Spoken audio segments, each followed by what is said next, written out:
What started as a small boundary turned into a full-blown family war. My sister let her husband's ex get close to my children, knowing how I felt. When I found out, I didn't just shut the door. I locked it for good. Now the whole family's torn apart, and I don't regret it. Why don't they like me? Mary had asked, her voice quivering with frustration as she stirred the pot of spaghetti on the stove. They're just shy, sis, I said, trying to soothe her worries. They'll come around. It's been a year, she said, slumping against the kitchen counter. And they're still so distant. James wiped his hands on a towel and offered a forced smile. Kids, they take their time. You're doing great. Their mother's visits had become a tense ordeal, the children retreating into their shells even further after each encounter. The ex-wife's animosity had started to seep into their relationship, a dark cloud threatening to extinguish the warmth that once filled their days. One afternoon, as we sat in the living room, the quiet hum of the TV in the background, a sudden crash echoed through the house. We rushed to the front door to find a brick shattered on the porch, a chilling message painted on it, "You're not welcome here." Mary's eyes grew wide with horror. What does she want? James' jaw tightened. For us to fail, but she won't get what she wants.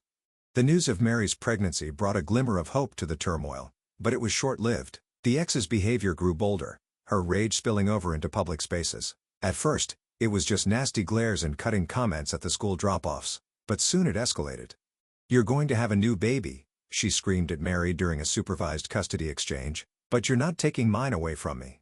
The kids clung to James, tears streaking down their cheeks. The ex was relentless, her fury a storm that seemed to have no end. Our family gathered around them, offering words of encouragement, but the situation grew more precarious with each passing week. The tension was palpable, a heavy weight that seemed to press down on all of us. "We can't keep living like this," I said to Mary one evening as we watched the sun dip below the horizon. "The kids are suffering." Mary nodded, her hand resting gently on her growing belly. "I know," she said softly, "but we can't just give up on them." The situation grew more dire as the months went on. The ex's visits to our family gatherings, unannounced and unwelcome, grew more frequent and hostile. And then, the day I found myself face to face with her in my own home, her eyes wild with fury, I knew something had to change. For my family's sake, for Mary's safety, and for the innocent children caught in the crossfire, I had to take a stand. "You can't keep doing this," I told Mary firmly, the weight of my words heavy in the air. "You can't bring this chaos into our lives." Her eyes searched mine, pleading. What else can I do? The decision was not an easy one, but it was one I felt I had to make. For the sake of peace and safety, for the sake of the future, I knew it was time to draw a line in the sand. "Your family can't come here anymore," I said, my voice unwavering. "Not until she stops." Mary's eyes filled with tears, but she nodded. We both knew that this was only the beginning of a long and painful road ahead. James' ex-wife, fueled by desperation and anger, began to weave a twisted plan to win full custody of her children. She started fabricating stories of neglect and abuse, planting doubt in the minds of the social workers and the children's school. Her behavior grew erratic, her visits more frequent, and the atmosphere at any family event she crashed grew increasingly tense. One evening, she took it a step further. While the children were with James and Mary, she called the police, claiming they were in immediate danger. The flashing lights of the patrol cars pierced the night as they arrived, the officers banging on the door. The kids were trembling as the police searched the house, finding no evidence of the horrors she had described. The incident was the catalyst for a dramatic court battle. The air was thick with tension as James and Mary faced her in court, their hearts racing with fear for their family's future. They knew that the truth was on their side, but in the tangled web of lies and manipulation, truth can often be obscured. Their lawyer presented a compelling case, detailing the ex-wife's history of aggression and her repeated violations of their custody agreement. The children, now more willing to speak out, shared their experiences of her volatile temper and her efforts to alienate them from their father and new family. The courtroom was silent as the judge listened, her eyes flicking between the adults, then resting on the children's anxious faces. This was more than a battle over custody. It was a battle for the very essence of their family. The stakes were higher than ever, and the outcome would determine not just their present, but the course of their lives together. As the days of the trial passed, a revelation shook everyone to their core. The ex-wife took the stand, her voice trembling as she admitted to a dark secret from her past. Years ago, she had been involved in a cult that had since been disbanded, its members scattered to the winds. The fear of her children discovering this truth had driven her to act out in anger and spite. She had been afraid that if they knew who she truly was, they would be taken away from her for good. Mary and James sat stunned, their hearts aching for the woman who had once been their partner and friend. The anger that had once burned so brightly was now replaced with a complex tapestry of pity and understanding. The realization that her spitefulness was born from fear and not malice was a sobering reminder of the fragility of human nature. The family huddled together, discussing the new information in hushed tones. The children, now aware of their mother's past, were torn between their love for her and their fear of the unknown. Our family, too, was divided. Some believed in the power of forgiveness and the possibility of redemption, while others remained wary of the woman who had brought so much turmoil into their lives. The final verdict was a compromise that no one had anticipated. The judge, acknowledging the gravity of the ex-wife's past and her genuine love for her children, ruled that she would retain joint custody but under strict supervision. She was to receive counseling and maintain a respectful distance from Mary and James' new family. The children would be protected from the full extent of their mother's past until they were old enough to understand and process it themselves. The courtroom emptied slowly, the echo of the judge's gavel a stark reminder of the monumental decisions just made. As we stepped into the cool evening air, the weight of the day's events weighing heavily on us, we knew that this was only the beginning of a long journey towards healing and acceptance. The following weeks were a delicate dance of rebuilding relationships and setting boundaries. The ex-wife, though still struggling with her own demons, made genuine efforts to mend the fences she had destroyed. Slowly, the children began to open up, sharing their own fears and confusion with their father and stepmother. Mary, her eyes filled with a newfound compassion, reached out to her stepchildren's mother, offering a tentative olive branch. It was a gesture that was not easily accepted, but over time, the ice began to thaw. The children, sensing the shift, grew more comfortable around us, their smiles more frequent, their laughter less forced. Our family gatherings, once a minefield of tension and drama, now had a tentative peace. The ex-wife would attend, though she remained distant. The children, however, were the glue that held everyone together, their love and resilience a testament to the human spirit. And as the years rolled on, the dark clouds of the past grew fainter, overshadowed by the warmth of new beginnings. The children grew into strong, empathetic young adults, and our family grew tighter, bound by the trials we had faced together. The brick thrown through the window was a stark reminder of the path we had taken, but it was also a symbol of the love and resolve that had been tested and ultimately triumphed. Mary and James, their hearts now seasoned by the storms of the past, felt called to open their home to another child in need. Through a cult survivor support group, they met a young girl named Lily, whose own mother had been lost to the same destructive forces that had once threatened their family. Her wide, haunted eyes searched for a glimmer of hope in theirs, and they knew they had found their next mission. The adoption process was fraught with challenges, but with the support of their children, they persevered. They knew that Lily's path to healing would not be easy, but they were committed to walking beside her every step of the way. The day Lily moved in, the house was filled with an energy that was at once cautious and hopeful. She clung to James and Mary, her tiny frame trembling with a mix of fear and excitement. The children, now in their late teens, watched her with a protective gaze, knowing all too well the pain of a fractured childhood. Slowly, over shared meals and quiet conversations, Lily began to trust.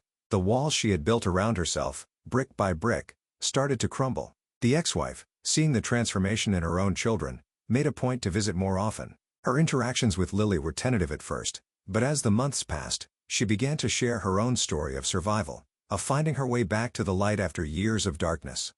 The dynamic between the two households shifted, the animosity giving way to something akin to mutual respect. The children, now young adults with their own perspectives, facilitated the healing process, serving as a bridge between their mother and the new addition to their family. They understood the depth of the pain she had endured, and though the scars remained, they were determined to help her find her place in the tapestry of their lives. The ex-wife took to Lily with a fierce maternal instinct, perhaps seeing in her the reflection of her own lost innocence. As she watched her children flourish under Mary's care, she found solace in knowing that she had not destroyed their capacity to love and trust. The family grew stronger as they faced each new challenge together, each member offering their unique strengths to hold the others up. The walls between them had been shattered, and in their place grew a bond that was as intricate and unbreakable as the roots of an ancient tree. Through the storms of their past, they had learned that love and forgiveness could indeed conquer all. One day, a letter arrived with a return address from a law firm. James opened it with trembling hands, unsure of what it could possibly contain. Inside, a single page detailed an unexpected inheritance, a house in a quaint town several hours away, left to him by a distant relative he had never met. The house came with a significant sum of money, enough to pay off their debts and start anew. Mary looked at the letter, her eyes wide with hope. "This could be our chance," she whispered. "A fresh start for all of us." The decision was not made lightly. They discussed it with their children, who were eager to leave behind the memories of fear and anger that had permeated their childhood. Lily, too, yearned for a place where she could grow without the shadow of her mother's past looming over her.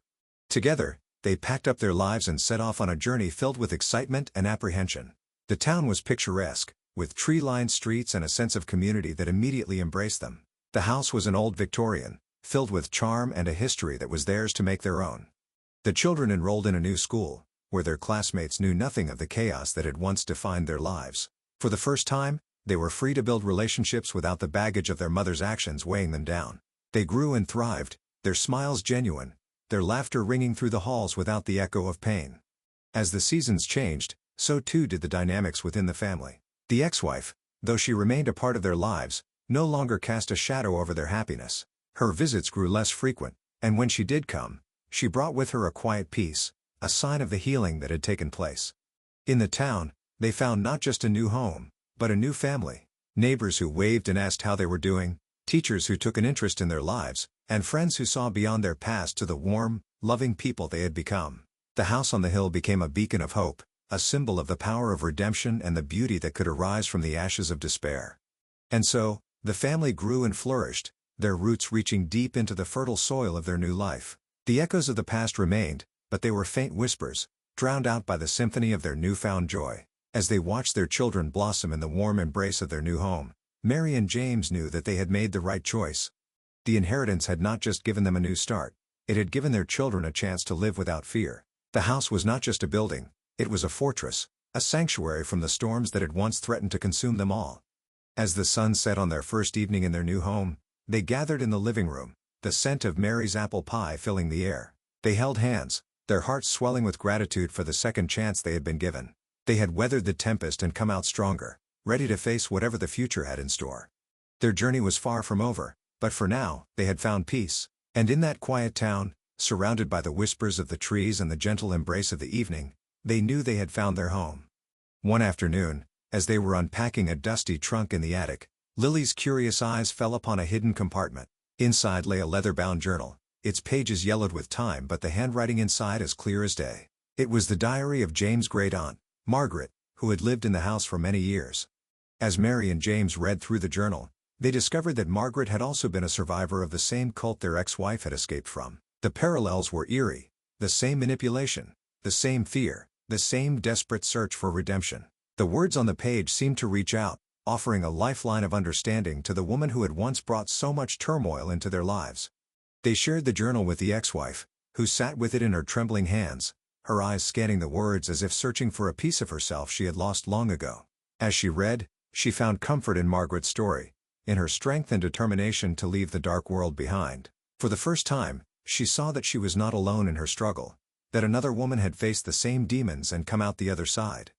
Lily, too, found solace in the pages. In Margaret's words, she recognized the pain of abandonment and the yearning for a place to truly belong. The journal became a beacon of hope for her, a testament to the fact that even in the darkest of times, there was a path to a brighter future. The ex-wife, touched by the shared history, reached out to Lily with a newfound compassion. Together, they formed an unexpected bond, two souls forever linked by the shadows of their pasts. Through their discussions and the wisdom of Margaret's words, they found a way to support each other, to heal, and to grow. The journal became a bridge, connecting the fractured pieces of their lives. It was a reminder that, like Margaret before them, they could rise above the ashes of their past and build a new life filled with love and understanding. And as the days grew shorter and the nights grew colder, the family grew closer, each member finding a new sense of belonging in the house on the hill. The ex-wife, though still a work in progress, found solace in knowing she was not the only one who had walked the path she had. Her visits grew less fraught with anger, and more with the quiet dignity of a woman rediscovering her strength. Mary and James watched their family blossom, their hearts swelling with pride and love. They had not just provided a home. They had given their children the gift of understanding, the power to forgive, and the courage to face the world together, as one. The house, once a silent witness to the ex-wife's pain, now held the whispers of redemption. Its walls echoed not with anger but with the gentle murmur of a family healing, a testament to the enduring strength of the human spirit. And as they sat together, sharing stories of Margaret and her journey, they realized that the house was not just a shelter from the storm, it was a beacon of hope, a symbol of the love that could conquer all.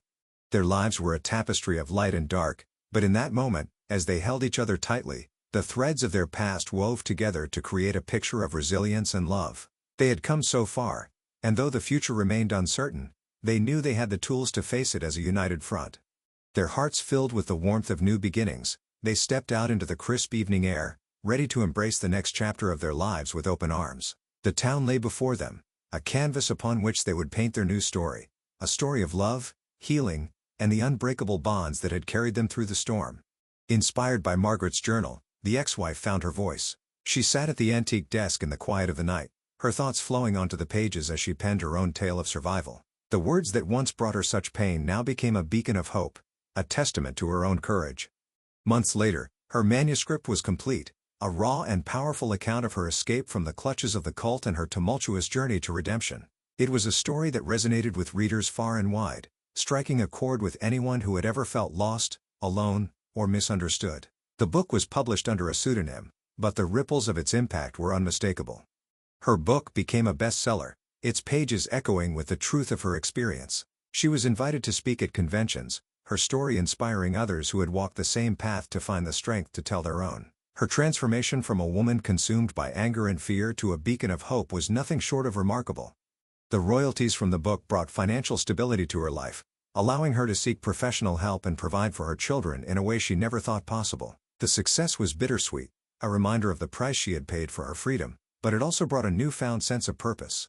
The children watched their mother's transformation with a mix of awe and relief. They saw the woman they knew and loved emerge from the shadows, her eyes bright with the promise of a better future. Slowly, they began to share their own stories, their voices growing stronger with each passing day. The town embraced her, her courage and honesty becoming a source of inspiration to those who knew her. The whispers of her past no longer haunted her, but instead served as a reminder of her resilience. The house on the hill was no longer just a place of refuge, it was a symbol of the new life she had created for herself. Their family dynamic shifted as the ex-wife found her footing in the world. Her visits to our family grew less about the children and more about healing the fractures in her own soul. We supported her from afar, proud of the woman she was becoming. Mary and James watched as the woman who had once brought such chaos into their lives now brought peace and wisdom to so many others. They had once feared for their family's safety, but now, they felt nothing but admiration for her strength and resilience.